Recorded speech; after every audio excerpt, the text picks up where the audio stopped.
Well, getting thrown out at home, I don't know it was necessarily a base running mistake. I think you're jumping the gun on that one.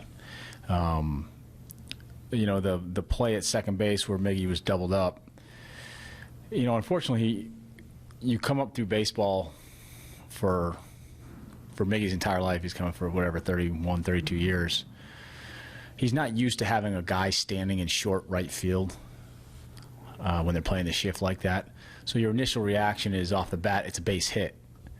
And I've seen other players get caught on that. It's not unique. It's just, shifting is a relatively new phenomenon in baseball, and your instincts take over. You see it off the bat. You know it's a hit. And I think base runners just need to get used to the fact that sometimes with certain hitters, the positioning of the defense is going to be a little different. You got to take a peek. But that's just, for 25 years, Miggy's been trained to try and score on that ball. Was there an error on him not tagging on Victor's drive? Is that what you said? Was it an error? No, was it just bad job? Well, I think Miggy was in between whether it was going to be caught or not, and if it's not caught, you want to be in a position to score. If it is caught, obviously, if you know it's going to be caught, then you want to be in a position to tag up and put yourself at third. But I wasn't sure if he was going to catch it, and quite frankly, with the scoreboard lights the way it is, I wasn't even sure if he did catch it. So it's not really cut and dry. Was that shift make it a little more deceptive for him to tell if it's going to drop or not? I knew they were playing him with quite a shift on that hit. On what hit?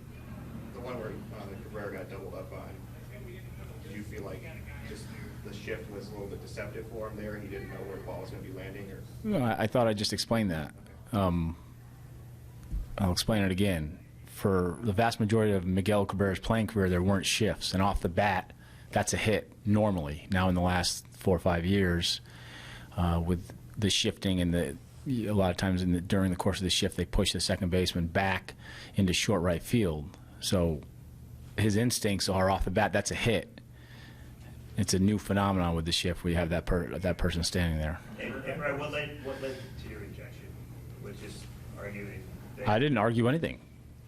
There was no argument. I had one question, and in the past, when instant replay is still a relatively new phenomenon in baseball, and the umpires, all the umpires I've come across, if it's an odd instant replay review, they're willing to give you the explanation that they got from New York. And my only question was, I wasn't going to argue whether he was out or safe. My only question was, did they call him out on the initial touch of the bag, or did they call him out when he went back to touch the bag? That was my only question. I wasn't going to argue it. I mean, to me, it's premature. There was no swearing. If he had answered that question, I would have said, all right, thanks, Ron, I'm going back to the dugout, and it would have been over. Did he clarify that for you once you did get ejected? Well, once I got ejected, yeah. I said, well, now you can answer my question since you threw me out. What did he tell you then? He said it was on the initial. Yes, and that's all I was looking for. So there was no reason for that ejection to happen at all. Rarely is this an issue. Rarely are you going to make it an issue. Did you find the strikes a little uneven tonight? I don't know if it was uneven. I saw a portion of it once I was ejected, but I don't know that it was uneven. I don't know that one team had an advantage over the other. Justin Verlander probably did better than results indicate. He's now allowed one earned run review, I think, since his last 8 games, and only got one win out of that. How frustrating is that for you? Well, I think the numbers actually indicate that he did pitch well, except that he got the loss. And he has pitched very well over, I guess, the last 6 to 8 starts, 7 starts maybe. He had one. I know he had that one inning where he had a tough inning, but other than that, he's been outstanding. And he's pitched well. He had a little trouble with his command early in the fastball. I think that's why the pitch count got up. But he made the adjustment, and second half of the game was much more efficient and went 7 innings. What do you think? A little surprised if this was a shutout, given the quantity of balls that you really did seem to hit the guys hit on the nose tonight. Well, he hit some balls hard. Collins hit a couple balls on the nose. Victor, the ball he hit to right center was probably a home run in a lot of parks. Miggy obviously had the 3 doubles. Kinsler hit a ball hard. Alex, there were definitely some balls hit hard. Lewis did a nice job of containing damage. And sometimes you have nights like that.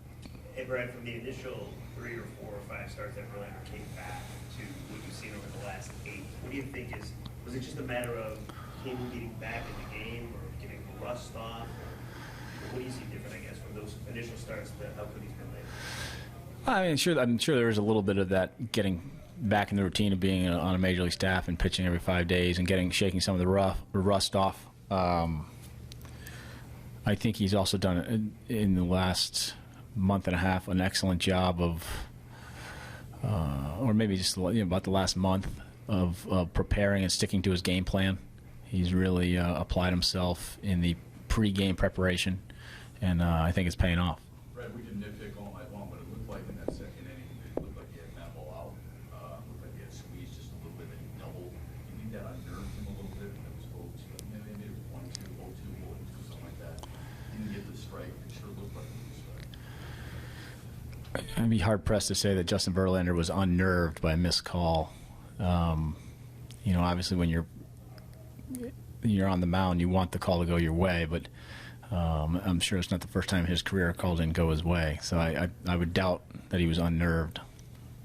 Fred, did you have any viewpoint on the line drive hit into the crowd? And do you have any opinion on whether they should extend nets down the baselines? I didn't. I mean, on TV they don't really show it. I do think fan safety is a growing concern.